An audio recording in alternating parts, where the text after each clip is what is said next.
Okay, so picture this. You've just built this epic baking soda and vinegar volcano. It erupts, it foams up, it literally makes a huge, awesome mess everywhere, right? And for a split second, you feel like an absolute genius. But then, somebody asks you exactly how much vinegar you used to get it to erupt that high, and you just kind of freeze. You didn't write anything down? Well, welcome to this explainer. Today, we're going to take that messy, chaotic fun and turn it into a real detective's journey. We're talking all about the story of data and how simply writing things down transforms you from someone just making a mess in the kitchen into a brilliant scientist. All right, here's our game plan for today. First up, uncovering the hidden mystery. Then, how to tell the story. After that, real students, real data. Next is your project and homework, and we'll wrap things up with education, morality, and peace. Section 1. Uncovering the hidden mystery. Okay, let's dive into this. Proverbs 25:2 tells us, "It is the glory of God to conceal a matter. To search out a matter is the glory of kings." I mean, really think about what that means for you as a student for a second. The universe, it isn't just this random collection of stuff. It's like a giant, incredibly intricate puzzle. And this scripture, it basically proves that science is a literal divine treasure hunt. When you're looking through a microscope or, tracking the weather outside, you are stepping into the role of a royal detective. You're uncovering these incredible secrets that were deliberately hidden in the natural world, just waiting for someone like you to find them. Now, once you find those secrets, how do you actually prove it? Well, let's talk about the definition of data. Because look, I know what you're probably thinking. Data, it's just boring spreadsheets and numbers that put you straight to sleep, right? Actually, scratch that. It is so much more. Data is the actual story of your experiment. Your science project might look incredibly cool. Maybe you've got flashing lights or spinning gears going on. But without data, what did you actually learn? Data is the collection of crucial clues that give your cool experiment real meaning. When you interpret these measurements honestly and clearly, you're letting everyone else understand your work. And honestly, you reflect the character of wisdom. Moving right along to Section 2, how to tell the story. It's really fascinating how we can take the vast and sometimes completely overwhelming scientific method and boil it down to 4 highly actionable steps. First, take notes. As you're running your experiment, write down absolutely everything. Be precise, be consistent. Second, create a table. You got to organize all those chaotic notes into a nice, clear grid.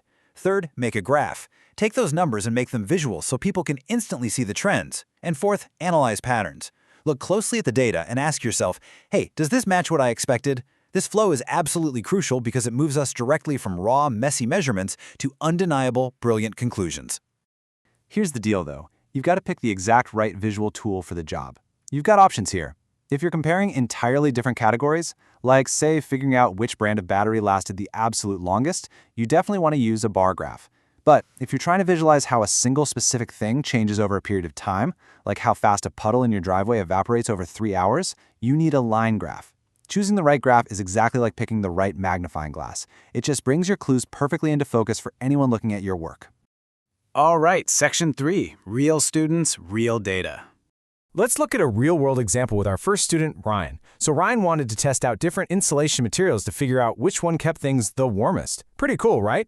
To do this, he set up a table with 2 crystal-clear columns, time and temperature loss. By tracking this so carefully, Ryan's table becomes this awesome mini-story of success. Without it, he's literally just guessing. But with the table, his data clearly reveals the exact performance of each material over time. No guesswork required. And this next one brilliantly illustrates the power of a great chart. Check out Tasha's plant growth experiment. She grew plants under red light, blue light, and white light. By using a bar graph, she instantly communicates her findings. You don't have to read some huge, boring paragraph of text to get it. The tallest bar instantly shows everyone at a glance which light environment made her plants grow the highest. The visual is doing all the heavy lifting for her. Let's jump over to our third detective, Noah, and see how this all builds into real analysis. Noah tracked wind speed over 5 straight days, and by graphing his data, this really clear pattern emerged.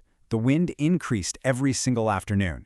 Because he actually took the time to organize his clues, he could confidently conclude that daytime heating influences the wind.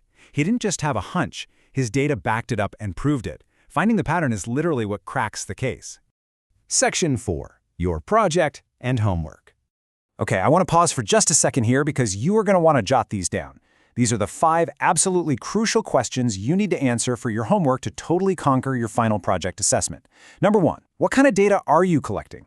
Number 2, What type of graph are you going to use and why? Number 3, how does organizing your data actually help other people understand your project? Number 4, what patterns have you noticed so far? And number 5, how does the Proverbs 25:2 treasure hunt concept apply to interpreting your own scientific data? Grab a pen, take a screenshot, whatever you need to do. If you can answer these 5 questions, your project is going to be unstoppable. And finally, Section 5, Education, Morality, and Peace. We need to talk about a core truth from the Smart Academy Godly Learner series, and it's simply this: education without morality will hurt. I want you to really let that sink in for a minute. What is the point of being incredibly smart, of knowing exactly how to map out all this complex data and easily getting an A on your science project, if you continue to make bad life choices that cause pain to yourself and the people around you? Being smart, on its own, simply isn't enough. When you combine your education with godly morality, it prevents us from making those destructive decisions. It ensures your intelligence is actually being used to build things up rather than tear them down. Which brings me to this final thought today. Romans chapter 8, verses 6 and 7 promises peace of mind to everyone who keeps their mind spiritual. That is a massive promise. So I'm going to leave you with this provocative question to ponder as you start digging into your science projects today. What good is being smart? What good is having absolutely all the data in the world if you don't actually have the peace of mind to enjoy your life? Be great detectives, you guys. Uncover those hidden mysteries.